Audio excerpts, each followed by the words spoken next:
¿Creéis acaso? De cierto os digo que no será dejada aquí piedra sobre piedra. Todo será destruido. Vuestra es la casa de la desolación, el hogar de los lagartos y de las arañas. Serpientes, generación de víboras, ¿cómo evitaréis el juicio del infierno? Nunca se cuestionó los templos hechos de piedra tan duramente como lo hizo Jesús y sus apóstoles, mucho menos los santos oficios o sacrificios reemplazados en este tiempo por el bien llamado culto o Santa Misa, cuyo propósito hasta hoy ha estado oculto tras de dichas edificaciones. La siguiente información tiene el propósito de que la sometas al centro de estudio más especializado del mundo, que es tu propia inteligencia, para que finalmente comprendas que a Dios no se lo puede adorar en medio de 4 paredes de roca, por más rústicas o muy estilizadas y adornadas de oro que estén. Debes hacerlo, como lo dijo Jesús, en tu verdadero templo o cuerpo físico y en espíritu y en verdad. Debes entender cuál ha sido la trampa fatal que los doctos de la ley ejecutaron desde hace miles de años en contra de esta humanidad, hombres inocentes quienes no sabían lo que se proponían estos perversos que manipularon incluso hasta los escritos antiguos. Pero tú, amigo, que te esfuerzas en buscar los tesoros que la sabiduría dispone para aquellos que la encuentran, has de llegar definitivamente a entender que a Dios solo se debe adorar dentro del templo interior, esto es, dentro de nosotros mismos, purificando nuestros pensamientos y nuestras acciones, que el mundo o sistema imperante ha degenerado tan brutalmente, para así cambiar las actitudes para con nuestros hermanos, que son todos los hombres y mujeres de este hermoso planeta. La esencia primordial y original del hombre universal es la luz, cuya manifestación en estas densas dimensiones materiales es la energía, o lo que comúnmente se conoce como espíritu. Esta esencia sutil trasciende luego de la experiencia y muerte del cuerpo físico. Es necesaria la comprensión de esta realidad para poder adentrarnos más concretamente en el estudio de las energías que se mueven actualmente en las iglesias o templos, pues las pruebas que se mostrarán en este video son tan poderosas que tú, luego de estudiarlo, descartarás la posibilidad de seguir cayendo en las trampas creadas para absorber la energía mental, espiritual de los seres humanos, que aún en este tiempo de cambio espiritual están sometidos a una creencia tan destructiva para su propio ser. Este es uno de los mayores retos a la inteligencia humana que se han hecho a lo largo de la historia, una historia en la cual el hombre creyó que estaba solo, que era la única creación inteligente del universo, mas nunca fue así, porque si de alguna manera nos referimos al sentido común con relación a este tema, diríamos que este no es el más común de los sentidos, pues en un universo tan poblado de soles, galaxias y sistemas, lo más común sería que existieran muchas formas de vida inteligentes, y además, con las imperfecciones del hombre terrestre, el cual hace la guerra, mata, roba y destruye su dignidad, así como la de los demás, no creo que esto sea lo más perfecto que pudo producir Dios, exceptuando a unos pocos que se han convertido en artífices del nuevo cambio, esos buscadores de lo imposible, aquellos que tienen gran porvenir en el mundo futuro que se nos presenta.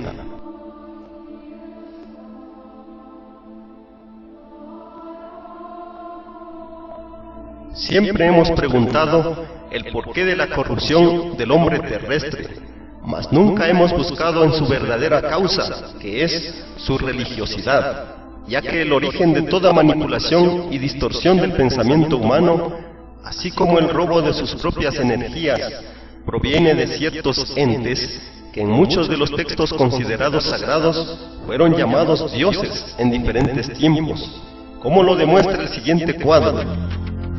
La India, Shiva y Kali, dioses de la destrucción. Sumer, Enki, dios de la rebelión. Egipto, Horus, el señor de los muertos. El pueblo hebreo, Yahvé, Jehová, el señor de los ejércitos. Los sidonios, Baal, dios oscuro. Japón, Oni, dios oscuro. Oriente Medio, Amón, dios de los amonitas. Ecrón, Belcebú, dios oscuro. Moab, Chemosh, dios de los moabitas. Los citados son unos pocos de la gran cantidad del panteón de los dioses antiguos.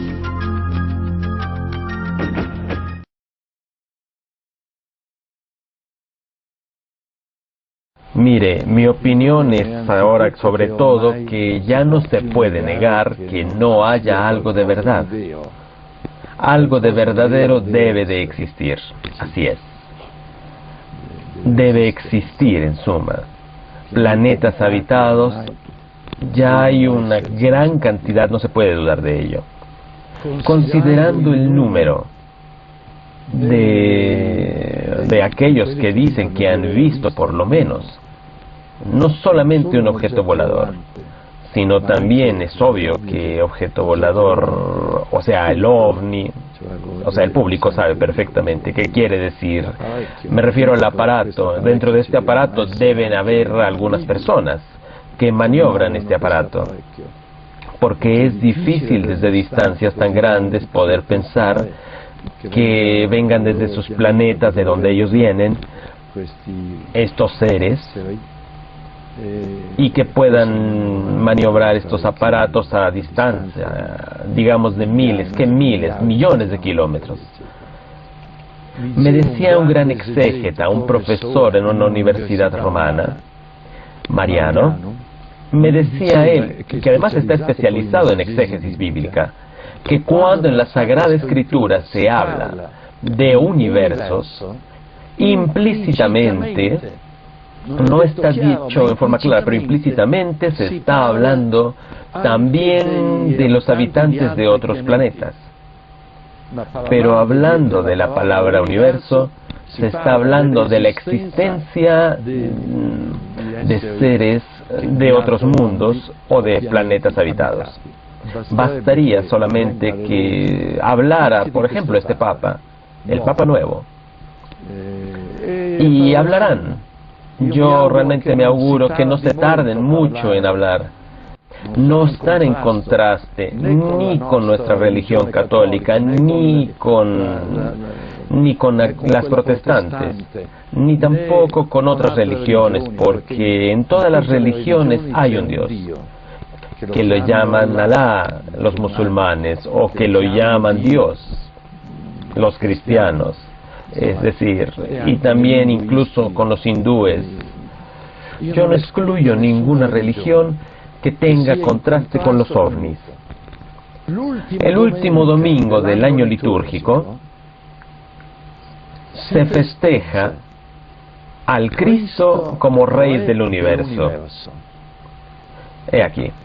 Y con todo lo que ya dije, en el universo hay también los planetas habitados, ahí están.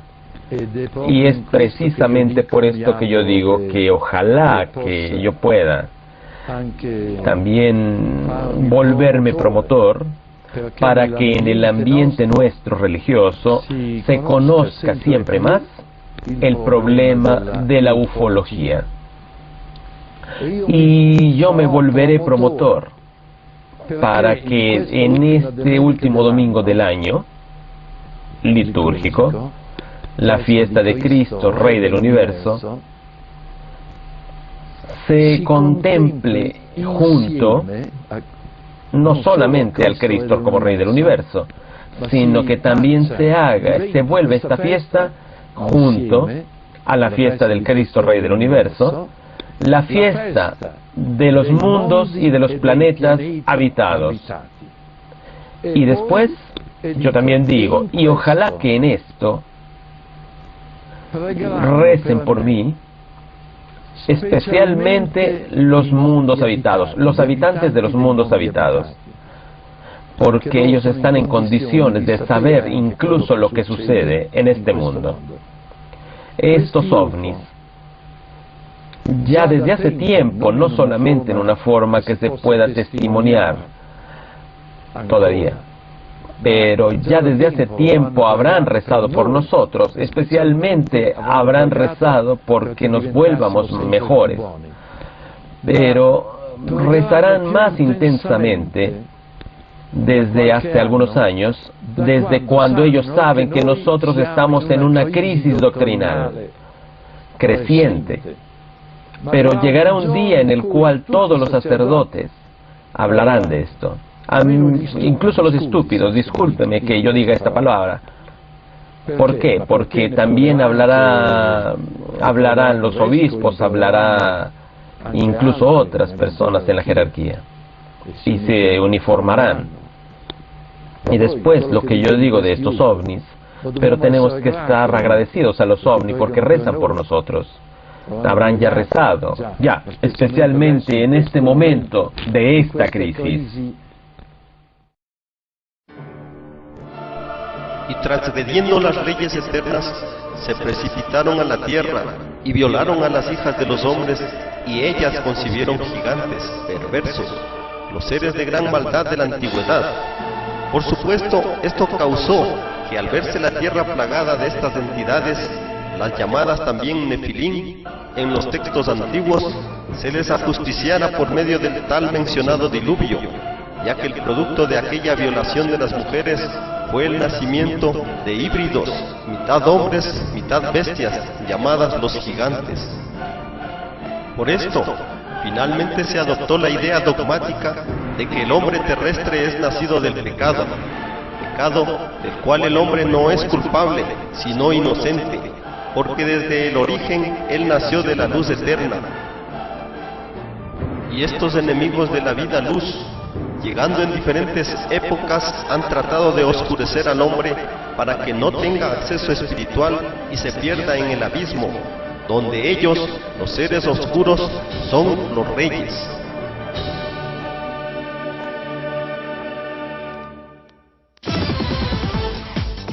Los habitantes de una ciudad están atemorizados ante lo que parece ser el ataque de unos extraños seres que muchos aseguran son parecidos a brujas. Desde México, Alejandro Mendoza tiene los impactantes testimonios. Este objeto que flota sobre un cerro fue captado por un grupo de videoaficionados. La difusión de estas imágenes causaron gran conmoción. Fue realmente una suerte que nos tocara en ese momento estar presentes y que hubiera dos cámaras en ese momento también. O sea, y por ejemplo, ¿por qué no siguió derecho? Tras revisar una y otra vez el video, Jerónimo junto a los integrantes del OVNI Club Nuevo León comenzaron a notar que aquella mancha flotante lucía como una persona encorvada que vestía una túnica con capucha puntiaguda. Incluso hubo quien aseguró que parecía volar sobre una escoba. Así llegaron a una primera conclusión: tal vez aquello era una bruja. Por alguna extraña razón, Monterrey se ha convertido en el escenario favorito de una serie de fenómenos extraños. Míralo, míralo, ahí está. Pero esa presunta aparición era solo un caso más, hasta que el testimonio de este policía cambió el panorama. Veo una persona vestida de negro, así con plumas, dos garras negras, así negras. Me asusto y me doy cuenta que donde la veo así, pero ella iba agachada. Entonces me hago para atrás, me meto otra vez al cuarto donde estaba y de este lado, al cerrar la puerta, venía otro. Según él, una noche cuando vigilaba este lote de autos, recibió la visita de dos seres que volaban sobre el Panteón de Santa Catarina, ubicado a espaldas del cerro donde fue grabada la enigmática figura. 2 años antes, Leonardo Samaniego relató un encuentro similar. Curiosamente, él también era un policía. Estaba vestido de negro y traía unos ojos grandes y tez morena. Pero ya no alcancé a ver más. Estaba vestido de negro, traía un gorro con una punta hacia atrás. Pero no tenía nada de escoba, nada. Pero iba volando sola. El oficial Samaniego, quien trabaja en un municipio distinto al de su colega, contó mientras era auxiliado por paramédicos que una bruja lo había atacado, dejándolo inconsciente. Los noticieros locales comenzaron a dar cuenta de otros inquietantes sucesos. La supuesta bruja de poco más de 1,5 metros de altura. Surgió entonces la duda de si aquellos casos tenían relación con la imagen grabada recientemente por Jerónimo y sus compañeros del OVNI Club. Hasta ahora nadie ha podido determinar la naturaleza de ese extraño objeto o ser que fue captado justo en la cúspide de esta montaña, aunque sus características coinciden en ciertos casos con las que dieron los 2 oficiales de policía que aseguran haber tenido frente a sus propias narices a una bruja, misma que de acuerdo a algunos investigadores del fenómeno OVNI sigue rondando los cielos de esta ciudad. La descripción que hace Leonardo Samaniego de la forma de vestir de este ser, con su capucha, con una cola muy larga, coincide con lo que estamos viendo en las imágenes. Aunque tras analizar mejor los movimientos de la curiosa imagen, llegaron a una nueva y sofisticada teoría. De manera personal, yo me inclino a pensar que se trata de una entidad extraterrestre. Y esta entidad extraterrestre va montada prácticamente sobre un aparato individual para volar. Es necesario comprender que estos entes están aquí desde los tiempos más remotos y que estos son los que se han hecho pasar por dioses en diferentes lugares y tiempos. Y lo más impresionante es que sobreviven de la energía que roban a los hombres de diferentes formas, desde el manejo de sus emociones, como son ira, envidia, celos, estrés, sufrimiento, cólera, impaciencia y principalmente el miedo, empezando en las pequeñas iglesias, mal llamados templos, hasta en lugares de encuentros colectivos como lo son las catedrales, discotecas, coliseos, estadios, los conciertos de rock, corrida de toros, etcétera, etcétera. Lugares en donde el hombre está sometido al manejo de sus emociones, pues sube los niveles de adrenalina en su cuerpo, por lo que llega incluso a agredir a su hermano por fanatismo. El hombre por naturaleza es bueno. Fue creado así ante el Altísimo, por lo tanto dispone de energías muy especiales, con las cuales puede mantener la armonía en su entorno, equilibrando su vibración luz con la de sus hermanos planetarios. Al establecer esta conexión, se producen en él unas fuerzas de ley que pueden mantener incluso la misma vida. Prueba de ello es cuando un hombre o una mujer atiende con amor a un enfermo. De hecho, su sanación es más segura que la de otro que sea atendido de manera contraria. Pues bien, estas energías que mantienen la vida son las energías del espíritu. Sin embargo, el hombre también posee energías mentales que normalmente deberían ser utilizadas para estudiar, meditar, comprender o programar tal o cual materia, tema o actividad diaria. Cuando nos levantamos en la mañana, después de descansar toda la noche, nuestro estado de ánimo anuncia el potencial de energía mental que tenemos reservado para el día, especialmente en el transcurso de las primeras horas. Al interactuar con las demás personas, intercambiamos sin darnos cuenta muchos tipos de energía, y esto es normal, siempre sucede y sucederá. Pero cuando esa energía se enfoca a un objeto material o a una ilusión producto de la herencia, esta se pierde y queda plasmada como una tenue luz azul en el lugar donde enfoquemos la mirada o la mente. Esta tenue luz tiene sus compradores actualmente y no son humanos, son entidades psíquicas y parapsíquicas que viven y subsisten de dicha energía humana. Sin embargo, no está por demás decir que las hay físicas o con cuerpo, y también en cuerpos humanos. Pruebas de esto son los entes que penetran en los cuerpos de los espiritistas o pseudo-espiritualistas, quienes son canales de estas entidades y finalmente son absorbidos por ellas, llevando al cuerpo y espíritu de dicha persona a la más baja vibración, condición maldita impuesta por la fuerza oscura y que hoy las organizaciones filosóficas llaman la dimensión astral, retrasando la ascensión espiritual de estos sirvientes ignorantes del mal que se hacen.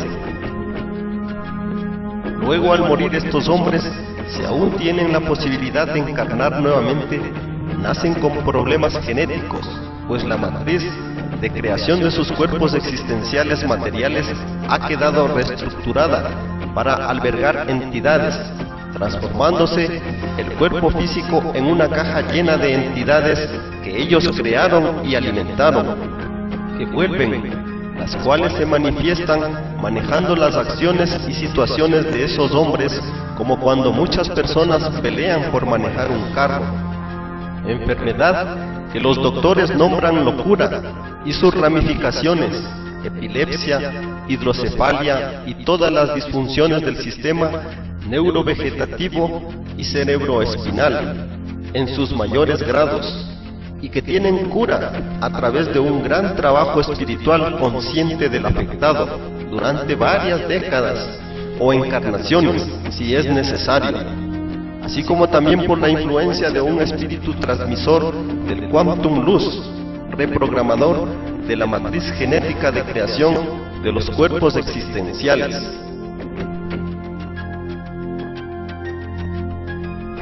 Ahora, si estos hombres pierden el derecho a reencarnar, porque fueron tantas sus transgresiones que se desconectaron de su cuerpo de encarnación, las entidades que crearon, habiendo sido millones, absorben lo poco que queda de energía espiritual, transformándolos en espectros astrales, los cuales permanecen en estas bajas dimensiones hasta la llegada de la purificación por el fuego Inri, el cual como destello de luz cristal les desintegrará, borrando toda huella oscura y reintegrando a la creación las energías en sus formas primarias, para dar paso a otras creaciones luz.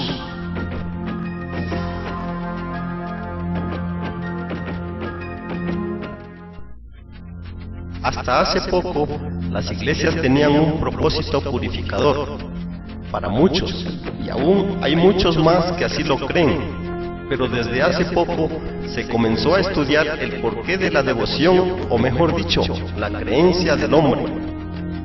Se comenzó entonces por descubrir que la frecuencia media del planeta, llamada frecuencia Schumann, tenía relación con la elevación de la vibración del cuerpo físico humano y los estados de conciencia.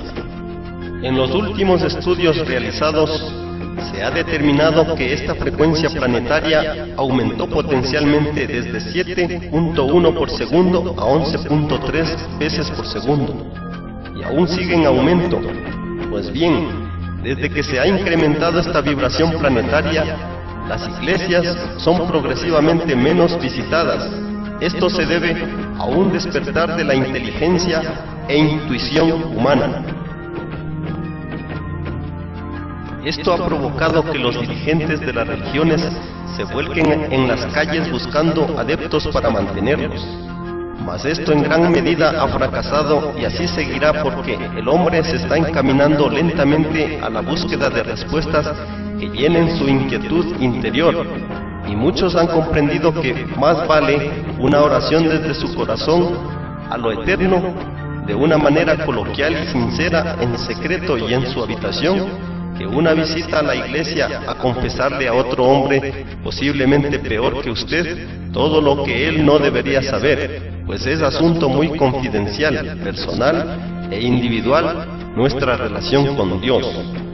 Todos estos cambios de actitud humana estaban prescritos desde hace tiempos muy remotos, como por ejemplo en la sexta profecía maya, donde se expone ese cambio de conciencia, por supuesto unido a la perdición de aquellos seres que quisieron corromperse con las corrientes perversas del mundo. El hombre maya se sincronizaba a diferentes escalas con los ciclos de la naturaleza. Así aprovechaba conscientemente al sol para aumentar su energía vital y producir estados de unidad de conciencia. La primera escala es muy íntima y cercana. Se siente con el latir del corazón, que cambia de ritmo al estar despiertos o dormidos. La cantidad de energía que recibimos del sol produce el ciclo básico del hombre. En el día la recibimos directamente con abundancia. En la noche muy poca, solo reflejada por la luna. Vieron también que dependiendo de la energía que se recibiera del sol, cada día era distinto a los otros días.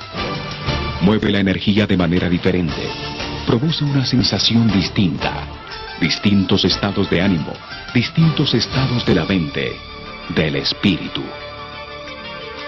Lo que diferencia fundamentalmente un día de los otros es la ubicación del Sol y la Luna. La cantidad de energía que envían a la Tierra produce una frecuencia de vibración distinta y distintos sucesos naturales. La segunda profecía dice que nos encontramos en el gran salón de los espejos, en el tiempo en que cada hombre es su propio juez. Es su última oportunidad para aprender sobre nuestro comportamiento y cambiar.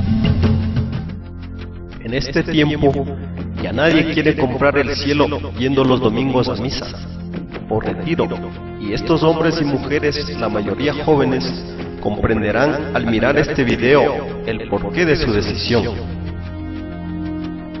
En el año 1977 fue publicada en Venezuela una obra investigativa llamada La ciencia de los sacramentos, la cual se traducía por primera vez al español por un hombre llamado Federico Clement Terrell, quien lo adquirió de una publicación inglesa emitida por la Iglesia Católica Liberal en Australia, cuyo autor principal era el obispo regional de dicha entidad religiosa, el señor Carlos W.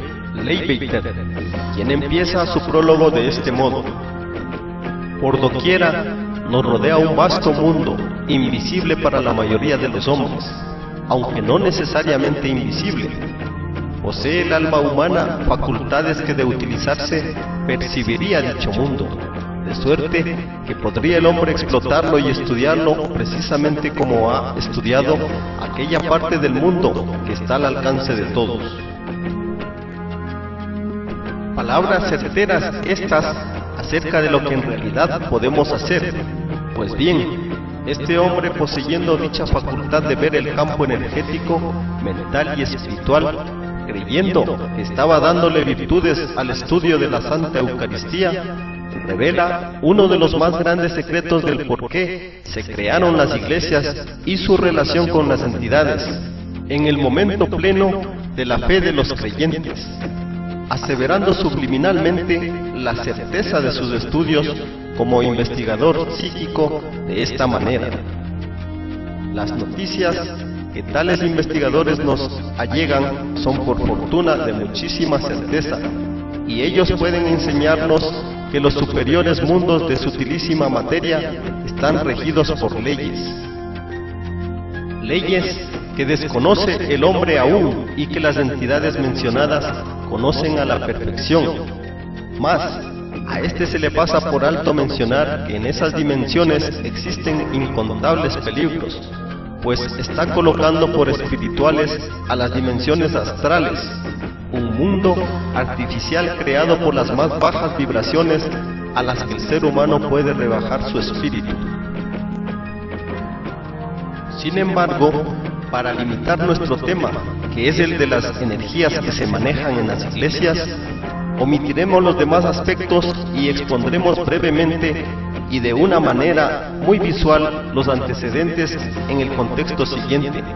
Espero que este tema te haga comprender que el ser humano no necesita templos externos que enriquecen a los hipócritas de la ley, los santos y sacerdotes, quienes quedan desenmascarados a partir de la siguiente información.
La primera tipología fue la tipología de reptiloides. Ahora, la tipología de los purpurados. Los purpurados se alimentan de las energías de este primer vórtice. Apocalipsis 17 y Apocalipsis 18 denunció a los purpurados. Habló de la gran ramera. Por eso en los conventos y monasterios le prohíben a las personas utilizar este vórtice con una pareja. A los curas los casan con Dios. A las monjas también. Y entonces hay un movimiento de estas energías impresionantes que alimentan a estas tipologías. Vamos a hablar de estas tipologías. Estas tipologías las conocimos desde el antiguo Egipto. Por sus frutos los conoceréis, y entonces vemos que Apocalipsis 17 y 18 los denunció. Los purpurados son los mismos cardenales que están en el Vaticano. Entonces vamos a hablar un poco de la historia del Vaticano. Voy a hablar de estos personajes, los purpurados. Ya vimos la primera tipología, ahora vamos a ver la segunda tipología. Vamos a hablar del báculo. ¿De dónde viene el báculo? ¿Para qué lo utilizan? Entonces, para hablar de la tipología de los purpurados, vamos a conocer de dónde vienen, a qué sitio llegaron inicialmente al planeta Tierra, cómo montaron, digamos, un trabajo a través del tiempo para robar estas energías. Actualmente los purpurados se llaman los caballeros de la Virgen. Entonces, empecemos hablando de este proceso. Esta es la bóveda celeste. Mundos sistémicos donde se dio la rebelión que llegó a nuestro mundo sistémico, las Pléyades. Los purpurados vienen de Lira. Y vamos a hablar de los purpurados. A través del tiempo se nos habló de este sitio, Agartha Shambhala. En sánscrito significa inaccesible. El primer lugar donde llegaron a construir su arquitectura extraterrestre. Por eso a través de la historia se habló de la arquitectura en forma de construcción piramidal. Las pirámides tienen una función, por eso cada vez que se ha descrito Agartha, siempre se ha hablado de Agartha como la ciudad de cristal, y las construcciones siempre las muestran en forma piramidal, porque la construcción en forma piramidal tiene una función.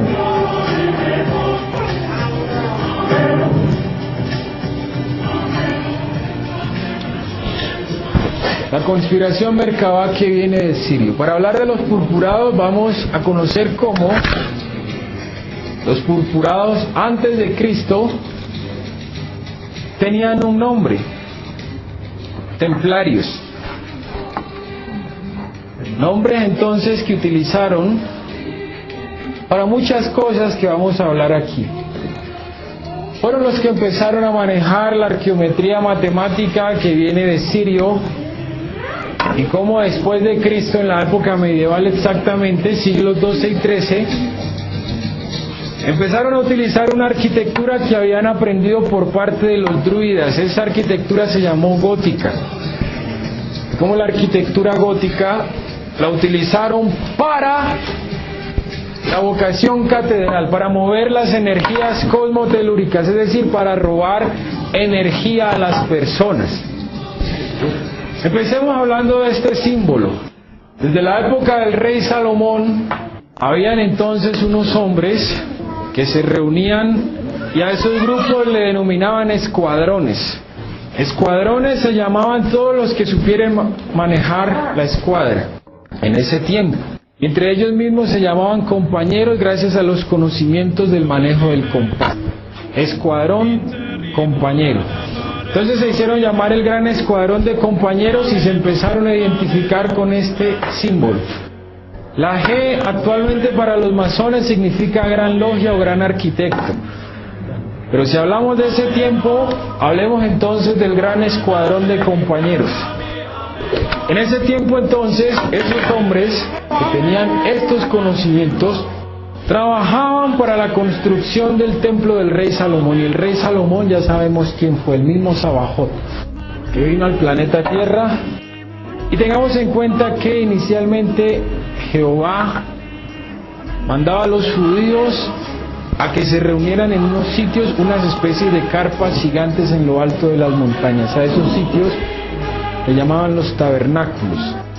Después de los tabernáculos existieron las sinagogas.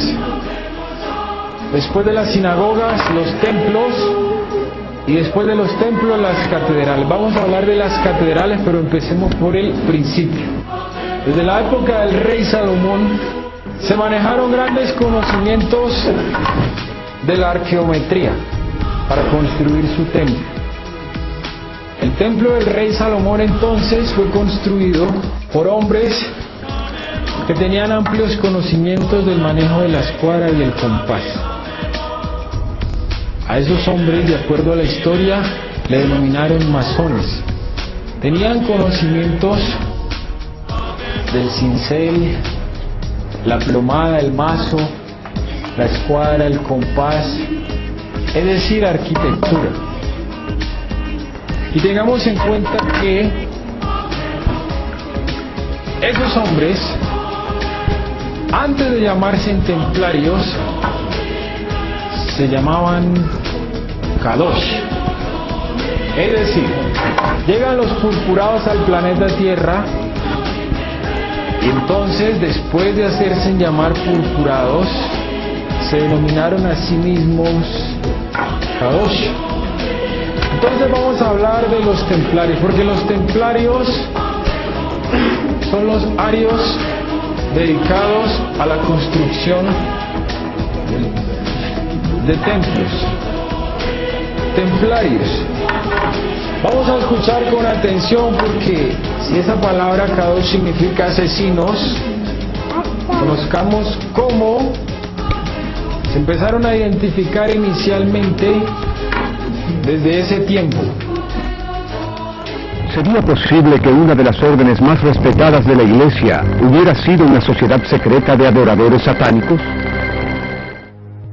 ¿Quién ha jugado ajedrez? Hoy vamos a conocer de dónde viene el ajedrez, para qué lo hicieron, qué significa cada ficha. Entonces, empecemos hablando de los caballeros Kadosh, que a través del tiempo se han identificado con muchos símbolos. Vamos a hablar de esos símbolos. Y entonces, un poco de historia. Desde el Antiguo Testamento se habló de los aquelarres, como la reunión de todas las entidades para rendirle culto a su dios Sabajot. A ese dios en la antigüedad, desde la antigüedad le empezaron a llamar el Baphomet, el macho cabrío. En los aquelarres entonces se le rendía culto al Baphomet, y fue precisamente en los aquelarres, en el tiempo de los sacrificios a este dios, que se preparó una lanza que no es terrestre. Esa lanza no es de este planeta, la trajeron. La lanza que iba a ser utilizada por el soldado Longinos. Esa lanza entonces fue preparada en los aquelarres del Antiguo Testamento, para que en la llegada del anciano de días esa lanza supuestamente le cortara la vida. Entonces, esa lanza empezó a ser preparada al igual que el cáliz y el santo grial. El cáliz después se convertiría en el santo grial. Entonces, un símbolo que empezaron a manejar estos personajes, que también se hicieron llamar los arturianos. ¿Se acuerdan de los arturianos? Los caballeros de la mesa redonda son los mismos purpurados. Son los que tienen la sangre pura de la organización de Andrómeda. Por eso sacaron una orden que se llama el Priorato de Sion, para conservar el linaje de sangre puro. No pueden mezclarse. Por eso actualmente el Priorato de Sion se encarga de preservar la línea de sangre de los grandes monarcas, de los franceses. La reina, ¿cómo se llama la reina? Esa cosa. El rey, ¿cómo se llama? Entonces, llegan los purpurados. Aquí están los purpurados. Posteriormente, se llaman Kadosh. Y tengamos en cuenta que esos personajes, que son los mismos arturianos, se hicieron llamar templarios. Son los mismos purpurados. Cada vez que hablemos de los arturianos, los Kadosh, los templarios, estamos hablando de los mismos que prepararon la lanza oscura, los mismos que prepararon el cáliz y el santo grial. ¿Para qué? Entonces, conozcamos para qué. Cuando se lleva a cabo el proceso de muerte, entre comillas, o asesinato del anciano de Díaz, empiezan a manejar un símbolo con el cáliz. Después de llenarlo con la sangre del anciano de Díaz, lo levantan como símbolo de la derrota de la luz y el triunfo de las tinieblas. Y toda la humanidad debía inclinarse ante esa derrota. Eso actualmente todavía lo conserva la religión católica. Por eso cada vez que el cura levanta el cáliz, ¿qué hace la gente? Entonces están arrodillando supuestamente ante la derrota de la luz y el triunfo de las tinieblas. Todo eso se programó en ese tiempo por parte de los arturianos. Llega un tiempo en el cual, en la época medieval, existe el monacato. El monacato era un estilo de vida en la época medieval. Ese estilo de vida era seguido por muchos hombres. Entonces, los hombres que se dedicaban al monacato, ¿qué hacían? Se encerraban en las mazmorras, que eran los sitios bajos de las iglesias, a estudiar, a leer, se dedicaban solo a la vida espiritual, se casaban con Dios. Y entonces esos hombres se olvidaban del mundo, porque el mundo es pecado. No se podían ni siquiera reír, porque reír era pecado en la época medieval. Esos hombres solamente se debían dedicar a estudiar, a estudiar, a estudiar, a estudiar, a estudiar. Por eso fue en la época del monacato que surgieron las enseñanzas medievales, es decir, la época de la alquimia. ¿Se acuerdan? La época entonces de todas esas enseñanzas que empezaron a manifestarse gracias a la explotación que hizo el Vaticano de muchas cualidades que tenían hombres. Las energías cosmotelúricas y su influencia en el comportamiento humano, doctrinas y teorías que en el ámbito de la filosofía fueron formuladas durante la Edad Media. En ese tiempo empezaron a estudiar mucho el cerebro humano. ¿Cómo funciona el cerebro? ¿Cuál es la influencia que tiene el cosmos en el comportamiento humano? Todo eso lo empezaron entonces a estudiar ampliamente en la época medieval. Estudiaron mucho este órgano, el cerebro.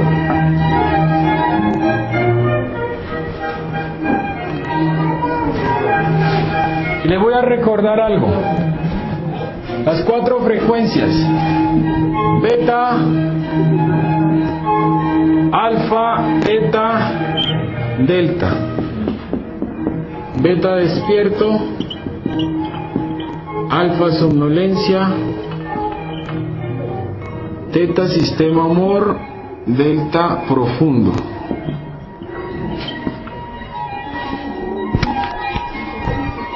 Estas frecuencias empezaron a ser estudiadas en la época medieval, inicialmente en Francia, no en Sudamérica todavía.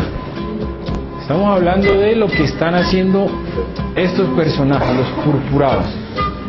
Desde la época medieval empiezan a estudiar la influencia del cosmos en el hombre, empiezan a estudiar lo que son las energías cosmotelúricas, es decir, la influencia que tiene el cosmos y la Tierra en el comportamiento humano, cómo el hombre es un ser vivo, cómo funcionan los órganos, cómo funciona el cuerpo. Y entonces ya sabemos que muchas de nuestras culturas ancestrales sabían que habían sitios donde había una influencia grande por parte de los elementos, y en esos sitios construían sus templos, porque sabían que el Sol dispara ondas electromagnéticas al planeta Tierra con ángulos de incidencia diferentes, que dependiendo del ángulo de incidencia así mismo va a ser la energía en el planeta, y así mismo va a ser la presión de las diferentes placas. Explico cómo funciona. Donde hay mayor presión de la corteza terrestre, en ese sitio se forma el magma volcánico, y en ese sitio se forma una de las piedras calizas que más magnetismo atrae. ¿Cómo se llama? El mármol. Estudiaron mucho el mármol. Vamos a conocer por qué las catedrales tienen el piso de mármol. Entonces sabían que el planeta Tierra tiene diferentes entradas, el polo norte, el polo sur, y otras entradas entonces que van a dar al interior de la Tierra, Agartha. Y ahí tenemos entonces los estudios que empezaron a hacer, como también desde la época medieval en Francia empezaron a existir bibliotecas que hablaban precisamente de los lugares de la Tierra, inicialmente de Francia, Europa, donde había mucha influencia cosmotelúrica. Encontramos tratados de sitios ricos en corrientes magnéticas derivadas del flujo de la energía terrestre. Todo esto lo estudiaron desde esa época. Uno de los sitios es la mezquita, por eso el sitio ha sido tan peleado a través de la historia.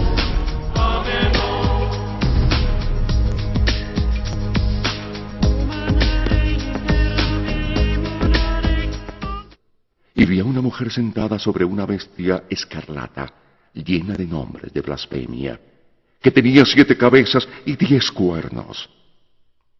Y la mujer estaba vestida de púrpura y escarlata, y adornada de oro, de piedras preciosas y de perlas, y tenía en la mano un cáliz de oro lleno de abominaciones y de la inmundicia de su fornicación. Y en su frente un nombre escrito, un misterio. Babilonia la Grande, la madre de las rameras y de las abominaciones de la tierra. Vi a la mujer ebria de la sangre de los santos y de la sangre de los mártires de Jesús. Y cuando la vi, quedé asombrado con gran asombro.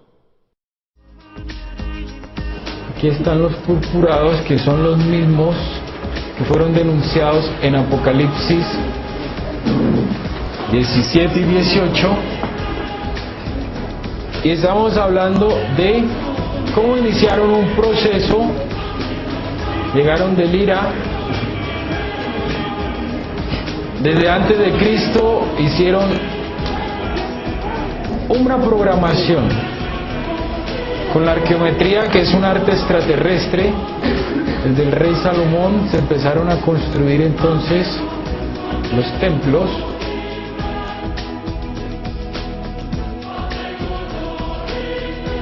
El templo se define a un edificio dedicado a una o más divinidades, La palabra templo se deriva del latín templum, lugar sagrado o espacio ceremonial. Este tipo de construcciones suele destacarse del resto de su entorno y tienen un marcado carácter arquitectónico. Son comunes a casi todas las culturas, aunque en unos casos se considera la morada divina y en otros es un lugar sagrado desde donde se puede contactar con la divinidad. Su origen se remonta a las sociedades primitivas y surge de la necesidad de establecer alguna relación con las fuerzas ocultas de la naturaleza. En torno al templo se realizaban las actividades rituales y en muchas culturas los oficiantes alcanzaron un poder considerable. Estos edificios aparecían relacionados con algún fenómeno natural, como una montaña sagrada o la trayectoria del sol, o se erigían sobre un lugar elevado para aminorar la distancia entre el cielo y los mortales.